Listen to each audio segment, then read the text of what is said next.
Leh, sini deh, gue mau curhat. Sumpah, kadang gue mikir, kenapa ya gue masih di sini?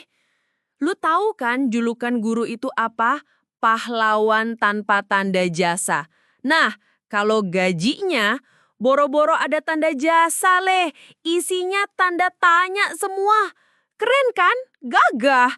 Tapi coba deh tambahin satu kata sakti di depannya. Honorer. Pahlawan honorer tanpa tanda jasa.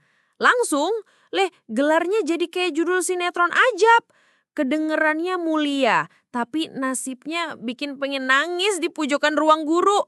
Sini, gue ceritain kenapa profesi ini sucks dari sudut pandang gue sendiri. Kita mulai dari yang paling sensitif ya, gaji. Kami ini dituntut punya pengabdian setinggi langit, tapi nominal di rekening seringnya setipis kertas HVS. Pengabdian gue kalau dikonversi ke rupiah, itu cukup buat bayar cicilan panci, leh. Satu panci selama setahun. Jam kerja kami juga fiksi ilmiah. Kelihatannya selesai jam 2 siang. Tapi malamnya gue masih ngezoom sama tumpukan tugas yang teriak minta dikoreksi. Badan sih di kasur, tapi jiwa gue gentayangan di sekolah, ngitungin dosa-dosa salah rumus murid gue. Tapi masalahnya bukan cuma soal uang leh.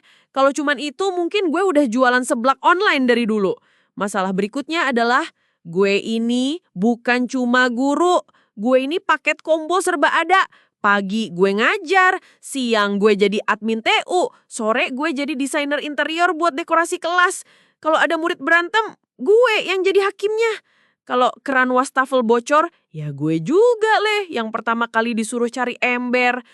Bonus terbesarnya, ucapan tulus. Terima kasih Bu. Udah itu aja, gak ada tunjangan hari rela.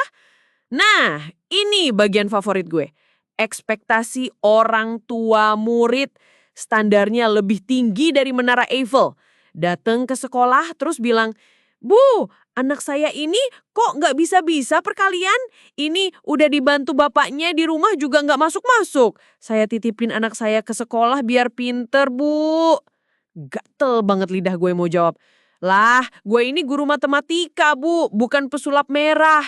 Kalau sama bapaknya sendiri nggak masuk, masa di sekolah harus gue bacain mantra biar ilmunya meresap?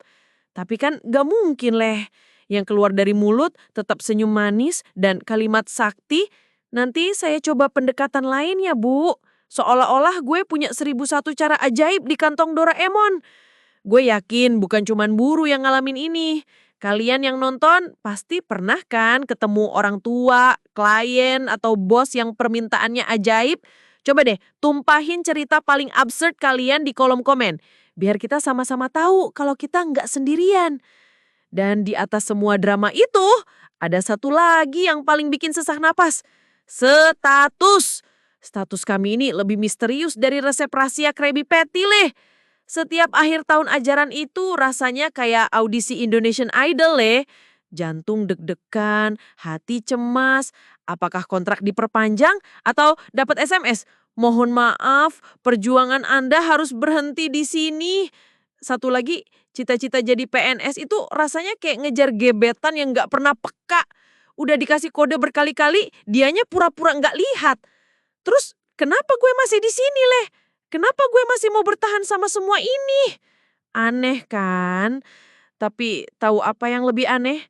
Sekesel-keselnya gua, sepahit-pahitnya kopi realita ini, selalu ada sedikit gula di dalamnya. Gula itu datang saat seorang murid yang tadinya nggak bisa baca, tiba-tiba lari meluk gua sambil teriak, Bu, aku bisa. Gula itu ada di secari kertas lecek yang diselipin di meja, isinya gambar hati dan tulisan Ibu Guru Terbaik. Momen-momen kecil itulah yang jadi bensin gua leh. Itulah yang bikin gua mau minum kopi pahit ini lagi dan lagi setiap hari. Jadi kalau besok lu ketemu guru honorer, kasih senyum terbaik.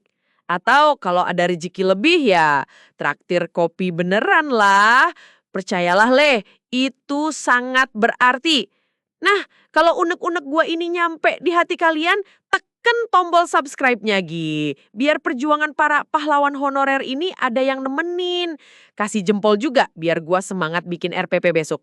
Makasih ya, Le, udah dengerin.